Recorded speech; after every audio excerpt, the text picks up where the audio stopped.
Alright, we're back on the JCB loader. There we go.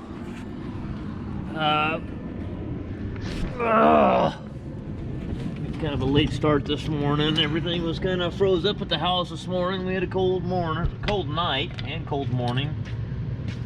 Had one of the frost-free bibs was froze up. The only way we found that out is we were going to use the pressure washer this morning, and everything kind of froze up on us. So let's stick this right here. We're going to be putting the torque converter bolts in it, and this is kind of the way that I do it.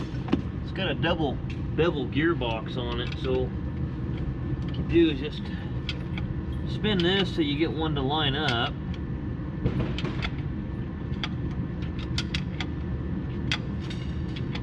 Don't really know where the converter's setting at, but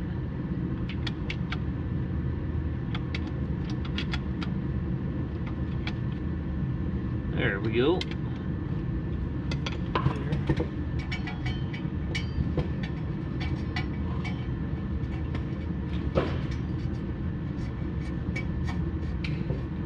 I like putting one in an automatic in the car, so don't tighten them up till you're ready till you got them all in. I learned that lesson on torque converters. There's a little bit of play in the the holes on these things, so you tighten it up, sure as heck you'll get to the next hole and it won't line up.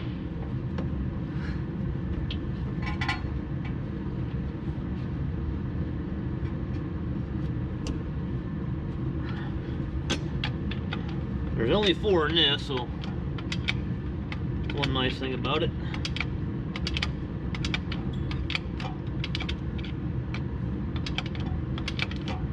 Basically, you got to make 2 revelations of the crankshaft to get them all tightened up.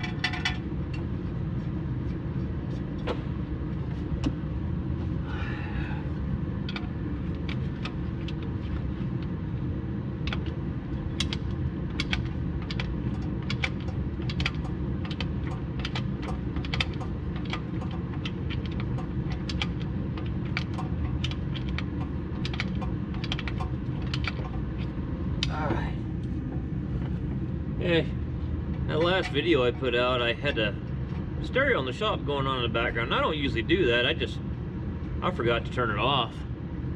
And YouTube said my video wasn't eligible for, it's not eligible for monetization because of the radio in the background. Copyright.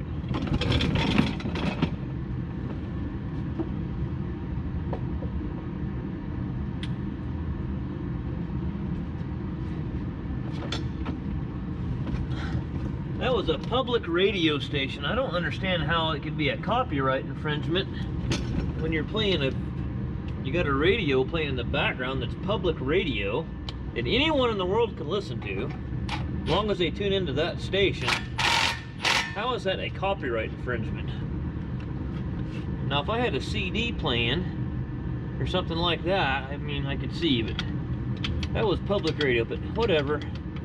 So that video didn't make any money, but oh well. Still had to get a video put out. It is what it is.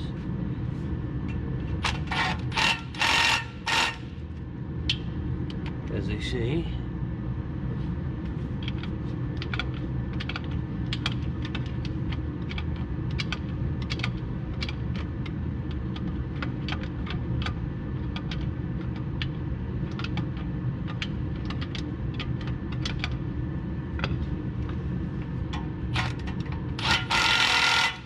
We went to that Puma 170 again this morning.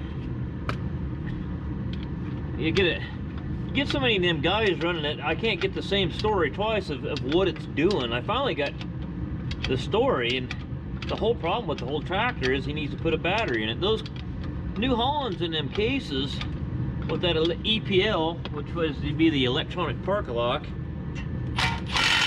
when you start getting that 12213 code or something like that in them, that means your battery That means that the EPL needs to be reinitialized, and that's good signs that you got a weak battery or a dead battery.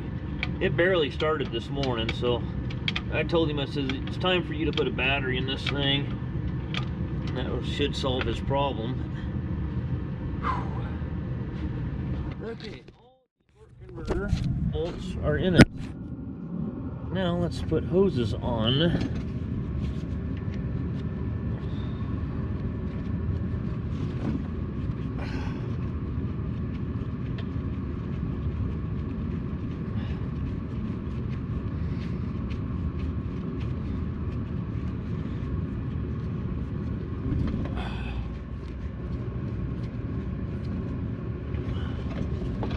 Getting it, please?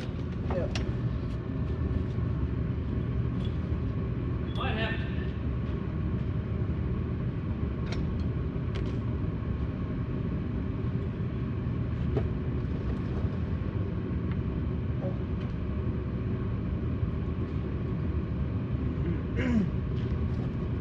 Might have to stick the jack back.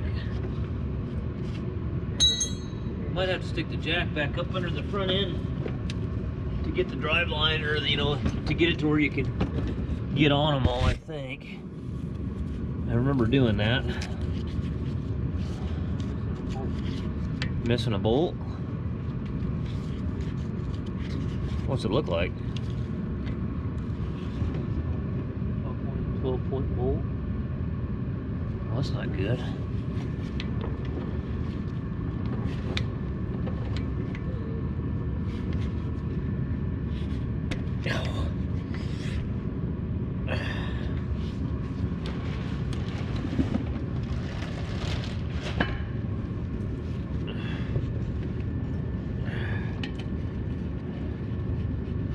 Should have never even took these off. Oh, I took them off so I could get on the bell housing bolts. That's what I took them off for. This one's got to come off. Probably could have done without taking that one off.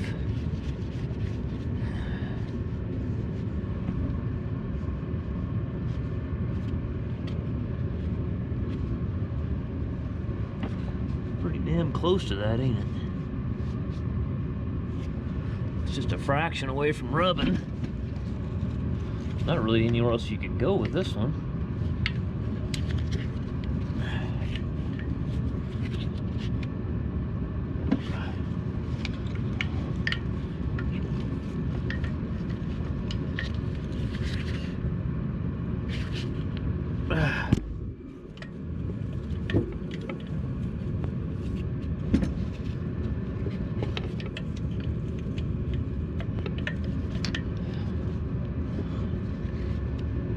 Might be able to turn it here too, but need something to turn, line up. Yeah, it just turned like 180. Is it turning? Yeah, it's turning. Right there should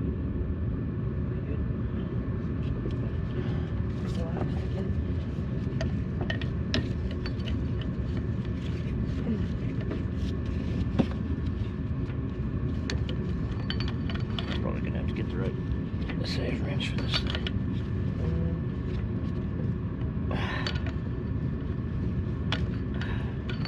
What's that?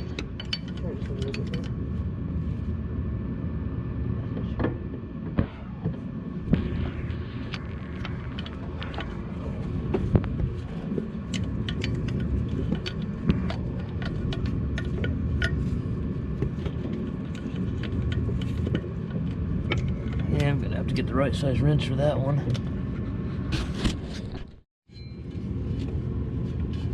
Oh, come on. Ugh.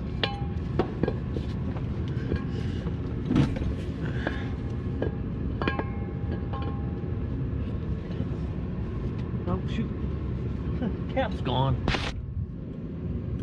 Where the hell's the cap at? You doing? What am I going crazy here or what? Oh, there it is.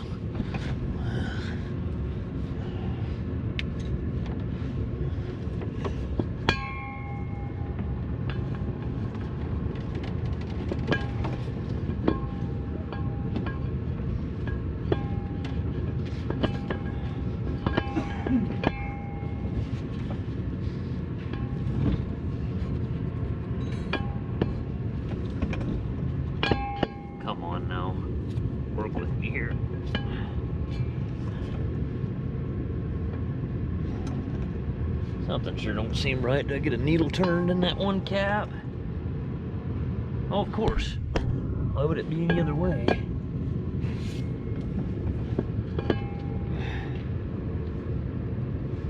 Okay.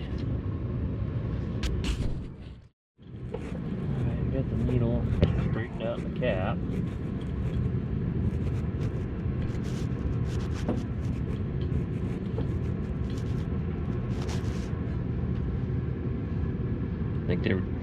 I can't remember if these were 3/8 or 10 millimeter 12 point. Must be 3/8. Yeah, if I remember, they were 3/8. Try to read the head of the bolt here and see if I can see any. Usually, if it says 10.9 or something, yeah. I don't see a 10.9 or anything on the head. It must be an SAE bolt.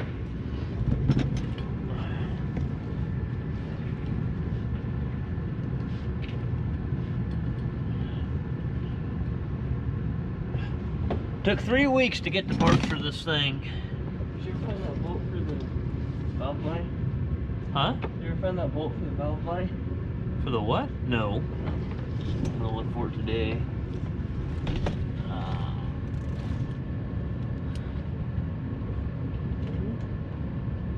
What kind of oddball fucking screw?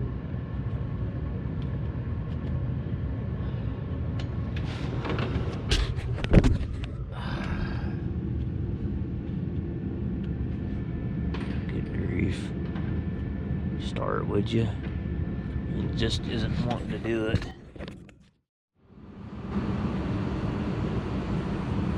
Fan goes that way. Yep. She won't cool very good like that. Okay. You, let me set the camera down. So,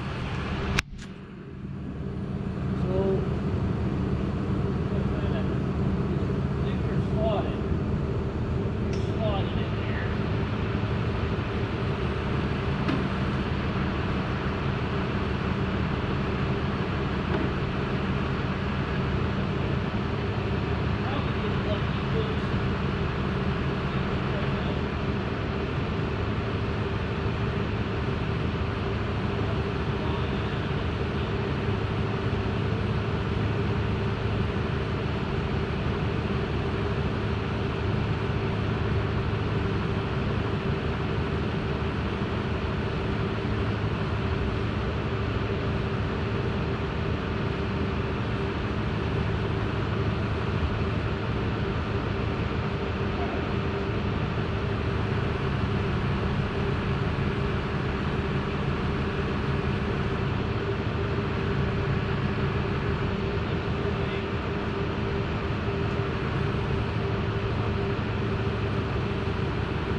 Alright guys, we got it kind of hung on there.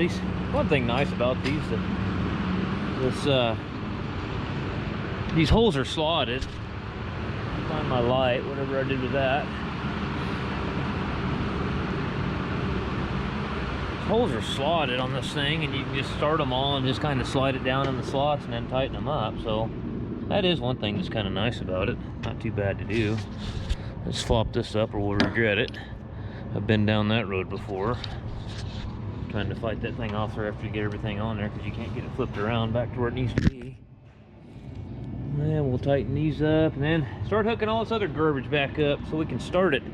We're not going to put this on, I don't think, till we're confident that it shifts in all gears,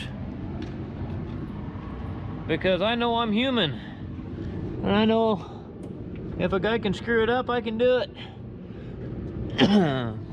I think there was one bolt that went right in here too. I'm gonna put that in the bolt bin over there. We got the crank in the head and done, and I actually called Ag Kits this morning trying to get a kit for the son of a gun. I know it was one like this is what was in there.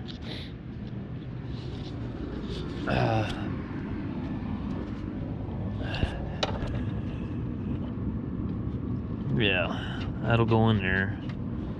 And then there was another one right here, I believe. That holds that. Never mind, that holds that goofy thing there on. Take the lifting eyes off. Start hooking, yeah, like common sense. But just think about things a little bit before you put the cart before the horse. Or the horse before the cart. How does that go? The cart before the horse. Cart before, yeah. Yeah, the cart can't be in front of the horse. It's got to be behind the horse. Yes. Hook this has got a hydraulic fan. See the electrical connectors right there? Yes. Anything in there that you can hook up before you get too wound up and get all these hoses on to where you're going to have to backtrack and unhook a bunch of stuff. Hook that up first. And I'm going to tighten these up.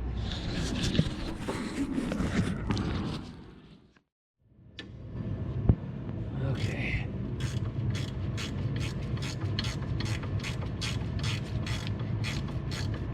Oh yeah, there's one in here too. That's where that other bolt came from.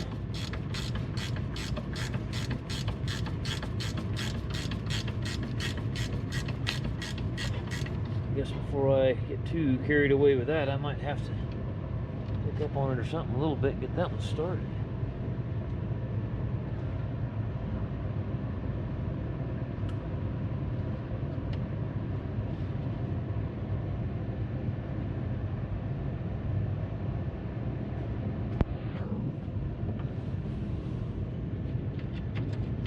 Damn it, I don't have it sucked in far enough to even get it on there. Can we... There we go. You...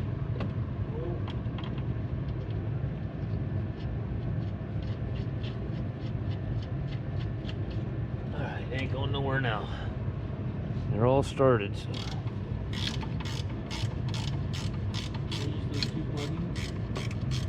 Should be one on the top and one on the bottom of that solenoid for that fan. Yeah, there's one on It should be forward and reverse on that fan. That's a hydraulic fan, it's reversible.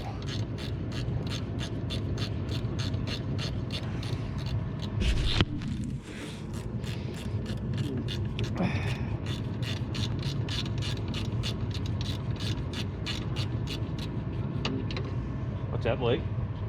solenoid looking thing that doesn't have a fitting on it. It broke off.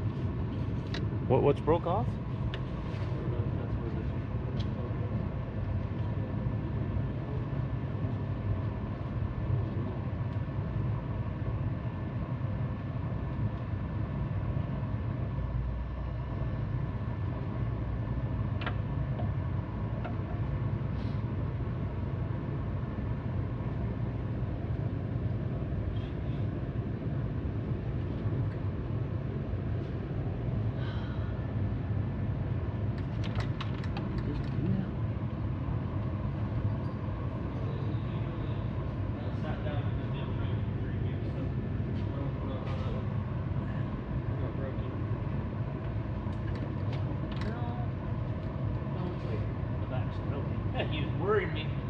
That's just what I was seeing. That's part of the spool for it. There it is. Okay. Man, more broken shit here.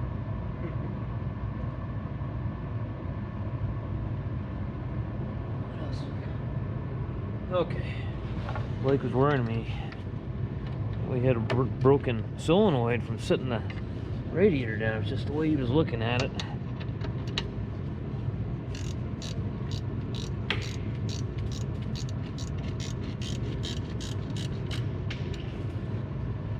I did break one of the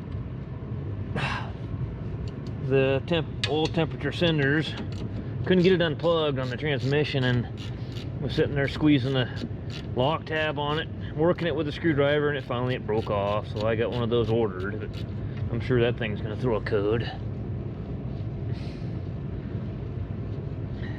This plastic stuff with all these connectors, these Deutsch connectors and stuff, they get the dirt packed in around them, and it's hell trying to get them unplugged if they've been out in a dry, dusty climate somewhere and got full of dirt. They're not really made for this kind of stuff, really.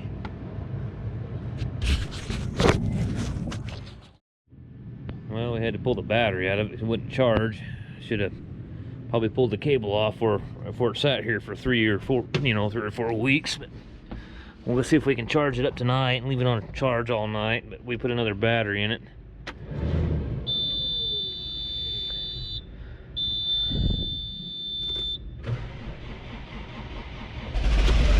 Got the exhaust off of it, so it's going to be noisy. Ain't much for brakes, I'll tell you that. Brakes are just mushier hell.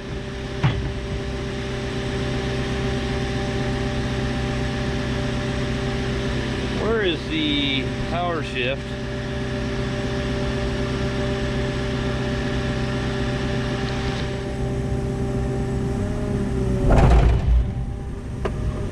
Hey, it moves right off the jack. I forgot we had the back end jacked up so we could get to the other bolts on the driveline. The thing's got no brakes. You can't stop it.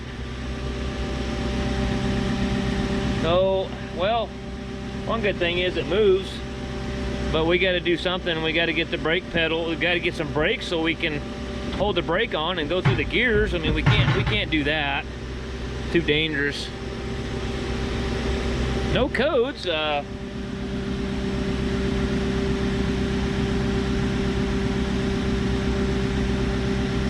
Where's the four-wheel drive lever at in this thing? So, is that in four-wheel drive or is that two-wheel drive? I don't really know.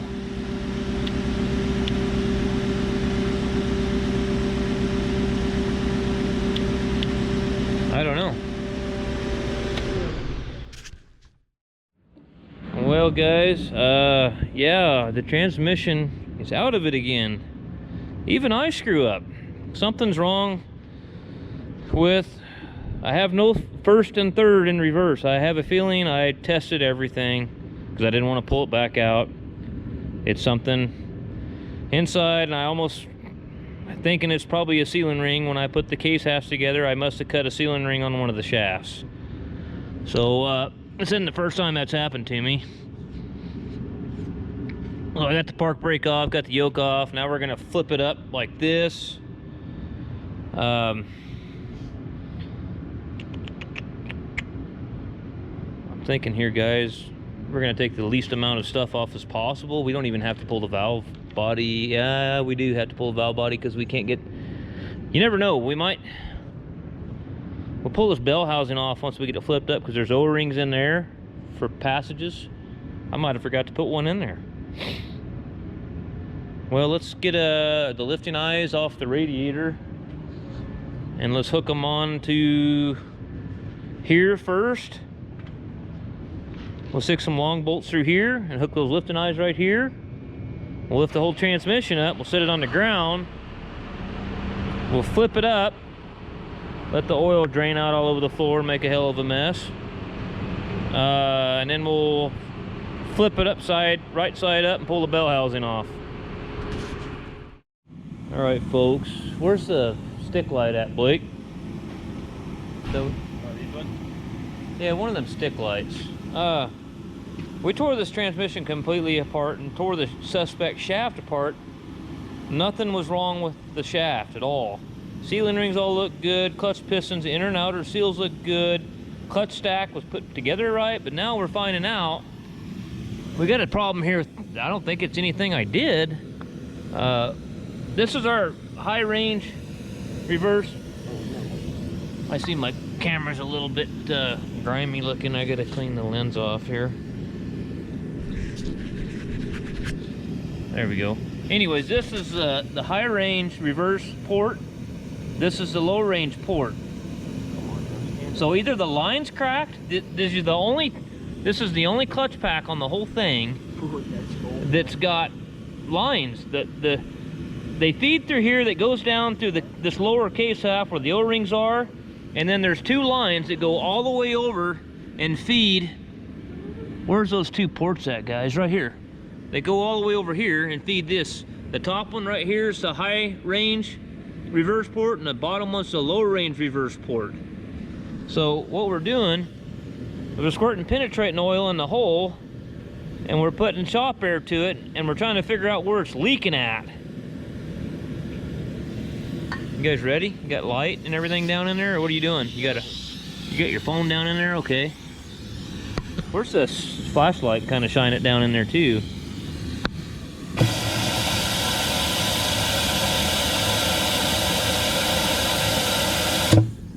I don't know, pull your phone out of there if you tried to record it, huh? See if you could see where it was coming from. Yeah. Look at the video on that.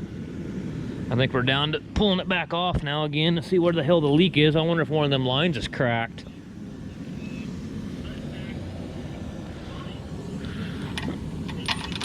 Damn. What happened? It quit recording? Right when we needed it quit? You can actually see the clutching. You can see it engaged. Yeah, but you can't tell where it came from. It's, yeah. Get your phone down in there, okay? See it engaged right there. Okay, what we've done here is flip. We've kind of halfway figured out where it was leaking, sticking a phone down in there and putting penetrating oil. Damn it, we got a clean rag. There we go. Anyways, the oil comes through these ports, through these lines for the high and low reverse clutch pack.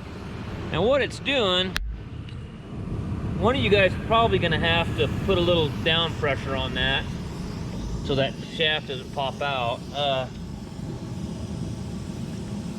This is our low range pack. This is the one we're having problems with. See where it's bowling out there?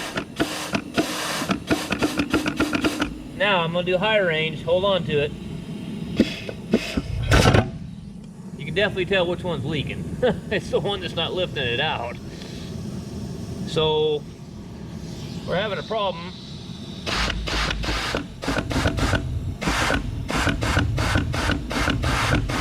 They squirt a little oil in there.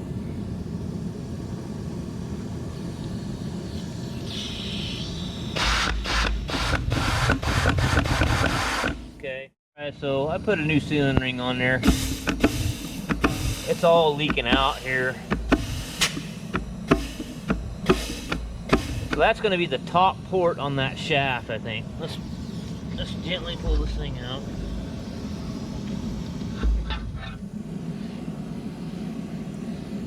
There's nothing wrong with the sealing rings. So it's either this one, so it's this hole here. But you know what was going on? See, I think it was,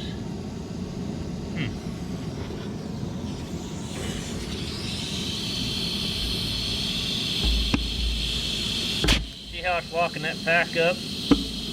Alright, this is screwed up and it's not sealing in there. That is the problem. It ain't nothing I did. That's probably what took the first one out. we're gonna have to sleeve these holes. I gotta get a hold of Jesus now and tell him that this is all. You got your light? Let me see. It just doesn't look bad, but it must just have enough wear on it to where it's.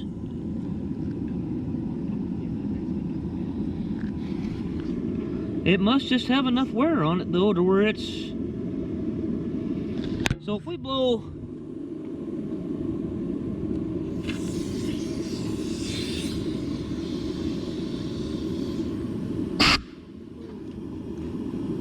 Yeah, I'm on the right one. Alright folks, yeah, things got interesting here.